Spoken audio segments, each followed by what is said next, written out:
Okay जी। Supervise learning के अंदर हमारे पास जो इंट्रॉपी कैलकुलेट होके आई है वो स्टूडेंट की हमारे पास ये है, ओन हाउस की हमारे पास ये आई है और क्रेडिट रेटिंग की हमारे पास ये आई है।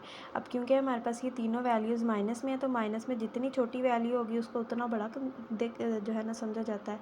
तो इसलिए हमारे पास सबसे जो बड़ी जो इंट्रॉपी आई है वो हमारे पास क्रेडिट रेटिंग आई है।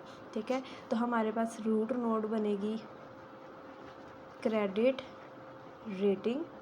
ठीक है, और अगर क्रेडिट रेटिंग एक्सीलेंट है तो क्या होगा, यूज़र जो है ऑफ़र को एक्सेप्ट करेगा। अगर जो है वो फेयर है तो फिर हमारे पास नेक्स्ट वाली इंट्रॉपी आएगी। अब नेक्स्ट हमारे पास स्टूडेंट और हाउस दोनों की इंट्रॉपी सेम है, तो अब हम लोग इसमें से स्टूडेंट को भी रख सकते हैं और ओन हाउस को भी रख सकते हैं। अगर किसी एंटिटी की क्रेडिट रेटिंग फेयर है तो फिर उसको चेक करेंगे कि वो स्टूडेंट है या नहीं। अगर तो वो स्टूडेंट है तो वो एक्सेप्ट ऑफ़र करेगा। ठीक है, अगर वो स्टूडेंट नहीं है तो हमारे पास नेक्स्ट एंटिटी आएगी ओन हाउस की। ठीक है, ओन हाउस को चेक किया जाएगा। इसी तरह फिर यहाँ पे अगर तो वो हाउस ऑन करता है तो एक्सेप्ट ऑर्डर, अगर वो नहीं करता तो फिर हमारे पास वो ऑर्डर को एक्सेप्ट नहीं करेगा, विल नॉट एक्सेप्ट ऑर्डर। ठीक है, इस तरह से हमारे पास ये डिसीजन ट्री बनेगी।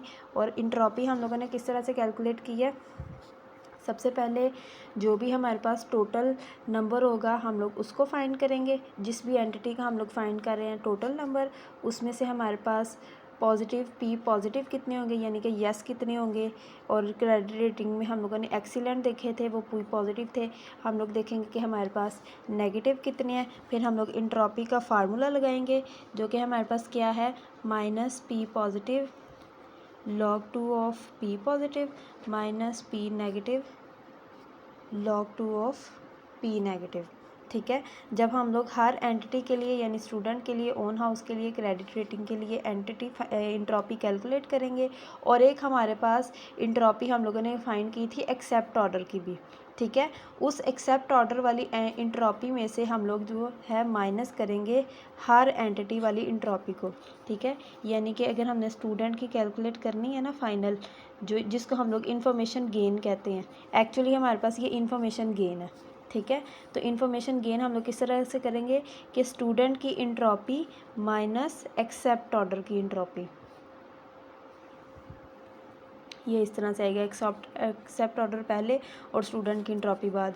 इसी तरह हम लोगों ने अगर इन्फॉर्मेशन गेन करनी है ओन हाउस की तो उसके लिए भी क्या करेंगे, एक्सेप्ट ऑर्डर की इंट्रॉपी माइनस ओन हाउस की इंट्रॉपी। और इसी तरह इन्फॉर्मेशन गेन करेंगे क्रेडिट रेटिंग की, एक्सेप्ट ऑर्डर की इंट्रॉपी माइनस क्रेडिट रेटिंग की इंट्रॉपी। ठीक है, और यहाँ से फिर हमारी ये वैल्यूज़ आई हैं 0.08 0.06। ठीक है, और फिर इनकी बेस के ऊपर हम लोग ये डिसीजन ट्री क्रिएट करेंगे।